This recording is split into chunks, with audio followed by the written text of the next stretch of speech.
ଜୟ ମା ଶାରଳା କଥାର ଶୀର୍ଷକ ଗୋଟିଏ ମା ଚାହିଁଲେ ଗୋଟିଏ ସନ୍ତାନ ମଣିଷ ହୋଇପାରିବ, ସୁନ୍ଦର ମଣିଷ ଗଢ଼ିପାରିବ।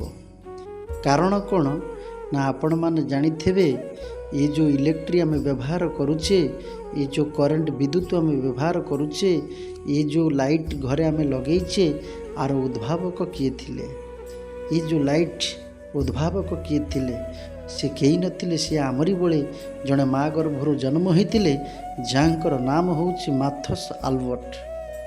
ସେ କ'ଣ କରୁଥିଲେ ନା ଛୋଟବେଳେ ଏତେ ଦୁଷ୍ଟ, ଏତେ ତାଙ୍କର ନଖରାମି ଥିଲା, ଏତେ ସିଏ ଦୁଷ୍ଟ କଳନା ନଥିଲା। ସେ ଯେଉଁ ୟୁନିଭର୍ସିଟିରେ ପାଠ ପଢ଼ୁଥିଲେ ବା ଯେଉଁ ବିଦ୍ୟାଳୟରେ ପାଠ ପଢ଼ୁଥିଲେ, ସେମାନେ ତାଙ୍କର ପ୍ରିନ୍ସିପାଲ ମାନେ ଅତିଷ୍ଠ ହେଇ ଆଉ ମାଥସ୍କୁ ରଖିପାରିଲେନି ସ୍କୁଲରେ। ସେ କ'ଣ କଲେ ନା ତାକୁ ଟିସି ଦେଇ ରଷ୍ଟିକେଟ୍ କରିଦେଲେ, ଆଉ ତା ମାଆକୁ ବାର ବାର ଖବର ଦେଲେ, ତୁମ ପିଲାକୁ ତୁମେ ନେଇଯାଅ, ଏ ପିଲା କେବେ ହେଲେ ତା ଜୀବନ ସାରା ମଣିଷ ହୋଇପାରିବନି। ଗୋଟିଏ ମାଆକୁ ଯଦି ତା ପିଲାର ବିରୁଦ୍ଧ ବିଷୟରେ କିଛି କୁହାଯାଏ, ତାହେଲେ ତା ମନ ବହୁତ ଦୁଃଖ ହୋଇଥାଏ, କାରଣ ତା ନାଁ ହେଉଛି ମା। ସେ ମା ଜଣକୁ ଆଜି ଦୁଃଖ ନ କରିକିରି ମନ ଭିତରେ ଆଣ୍ଟ ଭିଡ଼ିଲେ। ସମସ୍ତ ମା'ମାନଙ୍କୁ ଏଇ ମେସେଜଟା ଜଣାଇବାକୁ ଚାହୁଁଛି, ସମସ୍ତେ ମା ଆଲବର୍ଟଙ୍କର ମା ଭଳି ଯଦି ହେଇଯିବା, ତାହେଲେ ଆମ ପିଲା ମଣିଷ ହୋଇଯିବେ। ଏକଥା ନିରାଟ ସତ୍ୟ।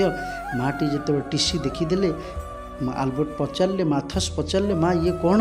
ମୁଁ କ'ଣ ସତରେ ଖରାପ? ନା କିଏ କହିଲା ମୋ ଧନ ଖରାପ? ମୋ ଧନ ଏଥିରେ ଲେଖା ହେଇଛି। ଆଲବର୍ଟ ପଢ଼ି ପାରୁନଥିଲେ।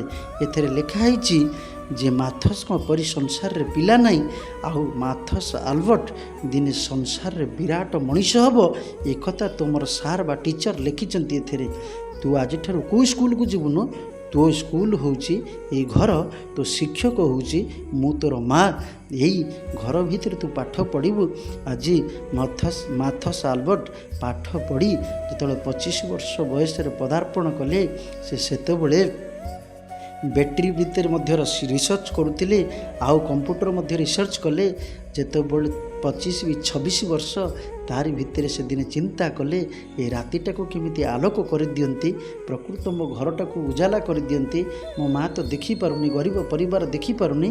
ମାଥସ୍ ଏମିତି ଗୋଟିଏ ଜିନିଷ ଉଦ୍ଭାବନ କଲେ, ଯେଉଁ ବିଜୁଳି ଲାଇଟ୍, ଏ ଲାଇଟ୍ଟାକୁ ରାତିରେ ସିଏ ଆଜି କ'ଣ କଲେ ନା ସେଇ କରେଣ୍ଟ ମାଧ୍ୟମରେ ଗୋଟିଏ ବଲ୍ ଜଳେଇ ଦେଲେ। ସମସ୍ତେ ଖୁସି ହେଇଗଲେ। ମା ସେଇଦିନ ଖୁସି ହେଇଥିଲା। ଧନ ମୁଁ କ'ଣ କହୁଥିଲି, ମୋ ପୁଅଠାରୁ ସଂସାରରେ ପୁଅ ନାହିଁ, ମୋ ପୁଅଠାରୁ ସଂସାରରେ କେହି ଜ୍ଞାନୀ ନାହାନ୍ତି, ମୋ ପୁଅଠାରୁ ସଂସାରରେ କେହି ବଡ଼ ନାହିଁ। ଏଇ କଥା ତୁମର ଶିକ୍ଷକ ଲେଖିଥିଲେ, ତୁ ଯାଇ ସେମାନଙ୍କୁ ପ୍ରଣାମ କରିକିରି ଆସେ। ସେଇଦିନ ମାଥସ୍ ପ୍ରଣାମ କରିଥିଲେ। ସମସ୍ତ ଗୁରୁମାନେ ହାତ ବାଡ଼େଇ ଦେଇଥିଲେ। ଯିଏ ଏତେ ଗଧିଆ ଥିଲା, ଯିଏ ପ୍ରକୃତ କ୍ଲାସରେ ପାଠ ପଢ଼ିବାର ଯାହାର ମନ ନଥିଲା, ଯିଏ ଏତେ ଦୁଷ୍ଟ ଥିଲା, ଯିଏ ଏତେ ନଖରାମି ଥିଲା, ସେ କେମିତି ହେଇପାରିଲା? ଇଏ କେବଳ ଗୋଟିଏ ପିଲା ଗଢ଼ି ହେବ କେବଳ ତା'ର ମା ଗୁରୁକୁ ଛାଡ଼ିଦେଲେ।